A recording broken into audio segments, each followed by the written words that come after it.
السلام علیکم ورحمۃ اللہ وبرکاتہ۔ الحمد للہ رب العالمین والعاقبۃ للمتقین والصلاة والسلام علی محمد وعلی آلہ وصحبہ اجمعین۔ اعوذ باللہ من الشیطان الرجیم، بسم اللہ الرحمن الرحیم۔ والذین یبیتون لربهم سجدا وقیاما۔ صدق اللہ مولانا العظیم وبلغ رسوله النبی الکریم، ونحن على ذلك لمن الشاهدین والشاکرین والحمد للہ رب العالمین۔ غریب آئے ہیں در پر تیرے غریب نواز، غریب آئے ہیں در پر تیرے غریب نواز، کرو غریب نوازی میرے غریب نواز، کرو غریب نوازی میرے غریب نواز، اور تمہارے در کی یہ کرامت بارہا دیکھی، تمہارے در کی یہ کرامت بارہا دیکھی، غریب آتے ہیں ہو جاتے ہیں غریب نواز، غریب آتے ہیں ہو جاتے ہیں غریب نواز۔ آئیے سب سے پہلے ہم آپ مل کر آقا نامدار مدینے کے تاجدار محمد عربی محمد مصطفیٰ صلی اللہ علیہ وسلم کے مقدس بارگاہ میں نذرانے درود السلام کا تحفہ پیش کریں۔ پڑھیں آواز بلند اللہم صلی اللہ علیہ وسلم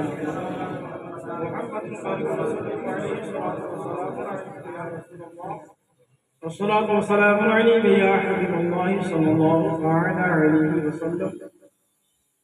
ایک مرتبہ حضور برکت کے لیے پڑھیں صلی اللہ علیہ وسلم۔ الصلاة والسلام عليك يا رسول الله، الصلاة والسلام عليك يا حبيب الله صلی اللہ علیہ وسلم۔ حضرات، یہ ہماری اور آپ کی خوش قسمتی ہے کہ اللہ تعالیٰ نے اپنے محبوب پاک صلی اللہ علیہ وسلم کے صدقے طفیل ہمیں حضور خواجہ غریب نواز رحمۃ اللہ تعالیٰ علیہ کے چھٹی شریف بنانے کا سنارا موقع دیا۔ یہ ہماری خوش قسمتی ہے کہ سید صاحب نکلا کا حکم ہوا اور یہ ناچیز آپ کے سامنے چند لمحوں کے لیے حاضر ہو گیا، ورنہ ہماری کیا اوقات ہے کہ ہم حضور خواجہ غریب نواز رحمۃ اللہ تعالیٰ علیہ کا ذکر آپ کو سنائیں۔ اللہ اکبر۔ اللہ کے محبوب بندوں میں حضور خواجہ غریب نواز رحمۃ اللہ تعالیٰ علیہ کا نام سہر فہرست ہے۔ یہ تو ہماری خوش قسمتی اور آپ کی خوش قسمتی ہے کہ اللہ نے آپ کو یہ ہدایت عطا کی کہ آپ حضور خواجہ غریب نواز کی چھٹی شریف میں شرکت کیجیے۔ ورنہ بہت سے لوگ ہیں جنہیں موقع نہیں ملتا، توفیق ہی نہیں ہوتی۔ اللہ نے بے پناہ لوگوں کو دولت سے نواز دیا ہے، مگر اللہ نے ان کو ہدایت نہیں دیا کہ حضور خواجہ غریب نواز کی چھٹی منائیں۔ سبحان اللہ۔ مگر اللہ نے ان کو ہدایت نہیں دیا وہ حضور خواجہ غریب نواز کی چھٹی منائیں۔ یہ ہماری اور آپ کی خوش قسمتی ہے، مگر یہ چھٹی شریف بھی منانے کے لیے عشق ہونا چاہیے۔ ہمارا قلب اس قدر حضور خواجہ غریب نواز سے جڑا ہوا ہے۔ ابھی آپ کے سامنے قاری شمس الدین صاحب نے بہت ہی اچھے انداز میں حضور خواجہ غریب نواز رحمت اللہ تعالی کی بارگاہ میں خراج عقیدت یہ عشق کا سودا ہے، اور جب عشق کی بات آتی ہے تو آئیے آپ کو بتاتے بھی چلوں کہ عشق کس طریقے کا ہونا چاہیے۔ حضور خواجہ غریب نواز رحمت اللہ تعالی سے لگاؤ کس طرح ہونا چاہیے، عشق کی بات آ چکی ہے۔ میں آپ کو بتاؤں کہ عشق ہونا چاہیے تو حضرت امام مالک رحمۃ اللہ تعالیٰ علیہ جیسا ہونا چاہیے، حضرت امام مالک رحمۃ اللہ تعالیٰ علیہ جیسا ہونا چاہیے۔ حضرت امام مالک رحمۃ اللہ تعالیٰ علیہ کا نام آپ لوگوں نے سنا ہوگا۔ 4 امام میں فہرست ہوتا ہے، چاروں امام میں ہم اگرچہ حضرت امام اعظم ابو حنیفہ رحمۃ اللہ تعالی کے پیروکار ان کی تقلید کرتے ہیں، مگر یہاں بتلانا حضرت امام مالک رحمۃ اللہ علیہ کا عشق دیکھیے کہ عشق کس قدر ان کا تھا، آقا دو جہاں صلی اللہ تعالی علیہ وسلم سے کتنا گہرا رشتہ تھا، تعلق تھا، رشتہ تھا۔ میں آپ کو ایک جھلک دکھلا دوں کہ عشق کسے کہتے ہیں۔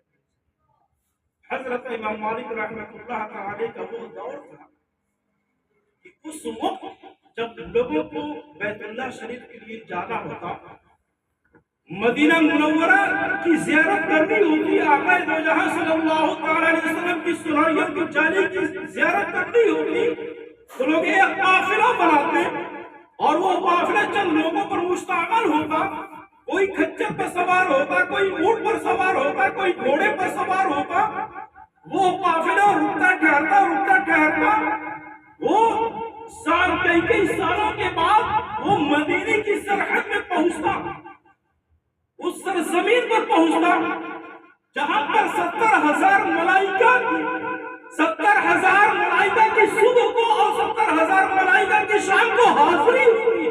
سبحان اللہ، اس سرزمین پر جب وہ قافلہ پہنچتا، اتنا وقت لگتا کہ اگر کوئی بچپنے میں جاتا اور واپس آتا تو جوان ہو جاتا، اگر کوئی جوانی کے عالم میں جاتا واپس آتا تو بڑھاپا آ جاتا، اگر کوئی بڑھاپے میں جاتا تو واپس ہی نہیں آتا، اتنا وقت لگتا۔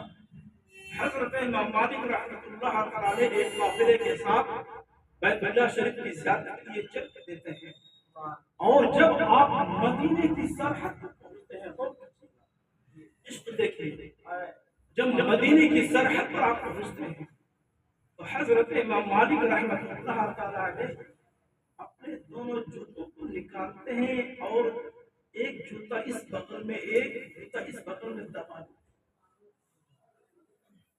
اور آپ کے اوپر ایک مجنوں کی طرح کیفیت طاری ہو جاتی ہے، ایسی کیفیت طاری ہو جاتی ہے کہ حضرت امام مالک رحمۃ اللہ علیہ کے سامنے جو بھی چیزیں نظر آتی اس کو بے دردی کے ساتھ بہت ہی بے چینی کے عالم میں اس چیز کو اٹھا کر بوسہ لیتے، یعنی چومتے، کنکڑیاں آ جاتی، کنکڑیاں کو اٹھا کے چوم لیتے، پتھروں کو چوم لیتے، مکانات کو چوم لیتے، درختوں کو چومتے، ایک دیوانی سی کیفیت طاری حضرت امام مالک رحمۃ اللہ علیہ پر، ایسی کیفیت طاری کہ آپ کسی چیز کو نہ دیکھ رہے ہیں۔ اگر آپ فتویٰ لگاؤ کہ اے امام مالک رحمۃ اللہ علیہ مدینے میں پہنچنے کے بعد مکانات کو چومنا قرآن سے ثابت ہے، کسی حدیث سے اس کی دلیل ہے؟ اے امام مالک رحمۃ اللہ تعالی علیہ مدینے میں پہنچنے کے بعد پتھروں کو چومنا کسی حدیث سے اس کی دلیل ہے، قرآن سے کسی آیت سے ثابت ہے؟ اے امام مالک رحمۃ اللہ تعالی علیہ آپ ان جو چیزوں کو چوم رہے ہیں کسی کتاب سے ثابت ہے؟ کوئی ایسی کتاب ہے؟ تو حضرت امام مالک رحمۃ اللہ علیہ کا عشق دیکھیے کہ حضرت امام مالک فرماتے ہیں، اے نادانو سنو، مدینے میں پہنچنے کے بعد مکانات کو چومنا حدیث سے ثابت نہیں ہے، مدینے میں پہنچنے کے بعد کنکڑیوں کو چومنا قرآن سے ثابت نہیں ہے، مدینے میں پہنچنے کے بعد زمین کا بوسہ لینا کسی کتاب سے ثابت نہیں ہے۔ ایک کتاب ہے اور وہ ایسی کتاب ہے کہ جو میرے دل کی کتاب ہے۔ نعرہ تکبیر، نعرہ تکبیر، نعرہ رسالت، نعرہ رسالت، قرص غریب نواز، قرص غریب نواز، علماء اہل سنت، علماء اہل سنت، نعرہ تکبیر، نعرہ رسالت۔ رسول صلی اللہ علیہ وسلم والصلاة والسلام علیک یا رسول اللہ، الصلاة والسلام علیک یا حبیب اللہ صلی اللہ علیہ وسلم۔ تو حضرت امام مالک رحمۃ اللہ تعالی نے جواب دیا کہ اے نادانو، مدینے میں پہنچنے کے بعد جو میں نے مکانات کو چوما کسی حدیث سے اس کا ثبوت نہیں، میں نے کنکڑیوں کو چوما تو کسی کتاب سے اس کی دلیل نہیں، جو چیزوں کو میں نے چوما کسی کتاب سے ثابت نہیں، مگر ایک کتاب ہے، وہ ہے میرے دل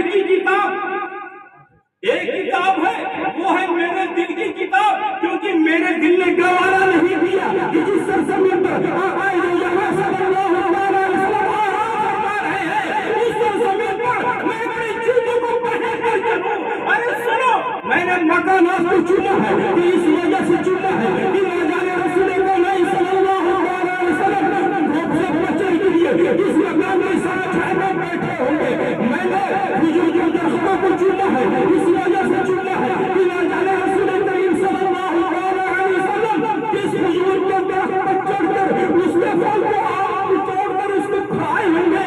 اور سنو میں نے کنکریوں کو چوما ہے اس وجہ سے چوما ہے کہ نہ جانے رسول کریم صلی اللہ علیہ وسلم راستہ چلتے ہوئے اس پتھر کو اس کنکری کو اٹھا کر کنارے رکھ دیے ہوں گے. ان میں سے کوئی ایسی چیز ہوگی جس کو رسول نے چھوا ہوگا اور میں نے اس کو چوم لیا تو میرا بیڑا پار ہو جائے گا. اللہ ماشاءاللہ سبحان اللہ. اس میں سے کوئی ایسی چیز تو ہوگی جس کو رسول کریم صلی اللہ تعالی علیہ وسلم چھوا ہوگا اور اس کو میں نے بوسہ لے لیا چوم لیا تو میرا بیڑا پار ہو سکتا ہے. یہ عشق ہونا چاہیے, ایسا عشق ہونا چاہیے. آج ہم کہتے ہیں تو سنی بھی ہم کو دینا چاہیے.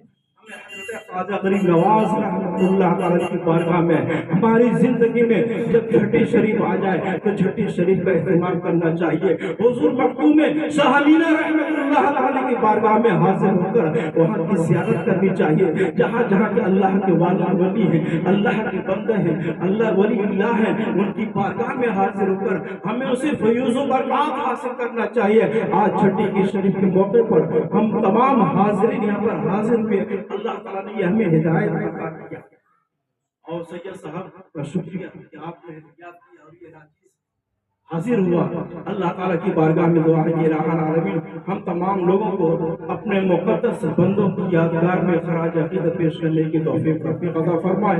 وآخر دعوانا الحمدللہ رب العالمین. استغفر اللہ ربی من کل ذنب واتوب الیہ. السلام علیکم ورحمۃ اللہ وبرکاتہ.